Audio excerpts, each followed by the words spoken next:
तीन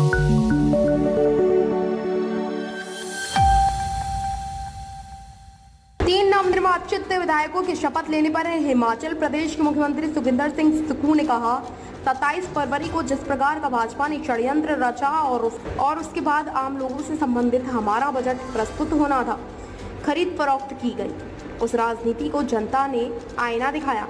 हिमाचल की जनता ने कहा कि जनता के वोट से चुनकर जो सरकार लोकतंत्र के पर्व में बनाई जाती है, उसे नोटों के दम से जो गिराने की कोशिश हुई, उसका मुंह तोड़ जवाब जनता ने दिया।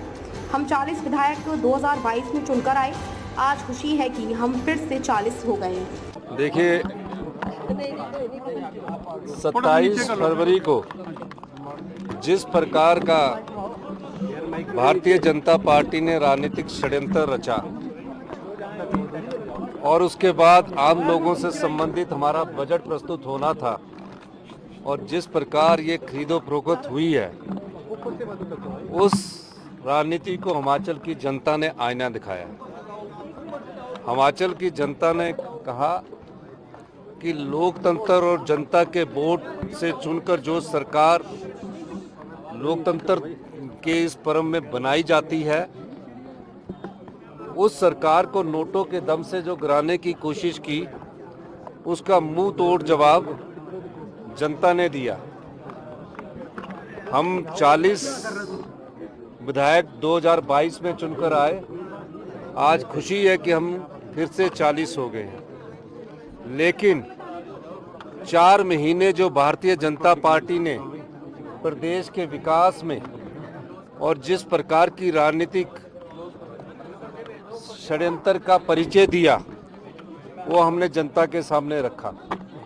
अब अगले 3.5 साल हमारा भारतीय जनता पार्टी से ये अनुरोध रहेगा कि 3.5 साल हमारी सरकार जो आम जनता से जुड़े हुए कार्य कर रही है, उसमें आप हमारा सकारात्मक सहयोग दीजिए।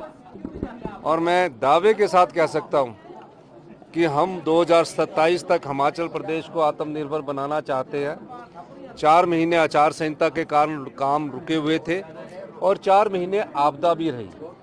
आपदा में भी हमारे को युद्ध स्तर पर हमारे मंत्रिमंडल के सदस्यों ने, हमारी सरकार ने, हमारे पार्टी ने, हमारे जो विधायक थे, आपदा में भी हमने युद्ध स्तर पर काम किया, जिसकी प्रशंसा वर्ल्ड बैंक ने भी की, नीति आयोग ने भी की और भारतीय जनता पार्टी के नेतृत्व में ने भी की। उसके बाद अब हम 4 महीने बाद फिर से जो बरसात आई है, उसकी मीटिंग्स हो रही है। आने वाले समय में किस प्रकार से व्यवस्था परिवर्तन और करना है, हमने किया है, और किस प्रकार से आत्मनिर्भर हिमाचल का निर्माण करना है, उसमें हिमाचल की जनता का हम सहयोग चाहते हैं। और खासकर भारतीय जनता पार्टी जो नकारात्मक पॉलिटिक्स कर रही है, नेगेटिव पॉलिटिक्स कर रही है, हम चाहेंगे कि जो योजनाएं हम यहाँ से लेकर जाते हैं, अभी मैं और पीडब्ल्यूडी मिनिस्टर्स और हमारे सुंदर ठाकुर जी गडकरी जी से मिले, हमने अपनी योजनाएं लाई है। हमने कहा कि भूभुजोड़ टनल का निर्माण होना चाहिए ताकि टूरिज्म बढ़े और सड़कों का 4 लेनिंग का हमारा निर्माण होना चाहिए। हम चाहेंगे कि जो योजनाएं हमारे लोग देकर आए हैं, उन पर अड़ंगा मत अड़ाए। और जो बजट में हमारा अधिकार बनता है पीडीएन ने, यानी आपदा के बाद जो हमें राहत मिलनी चाहिए थी, जो स्पेशल रिलीफ पैकेज मिलना चाहिए था, उसमें कोई अभी तक सहयोग नहीं मिला है। मैंने इस बात को देश के प्रधानमंत्री से उठाया है, देश के गृह मंत्री से उठाया है, और हमारी जो अपने राजस्व बढ़ाने की प्रक्रिया शुरू हुई है, हम उस दृष्टि से भी कार्य कर रहे हैं। और मेरा मानना है कि थोड़े समय में हमें कड़े फैसले लेने पड़ेंगे।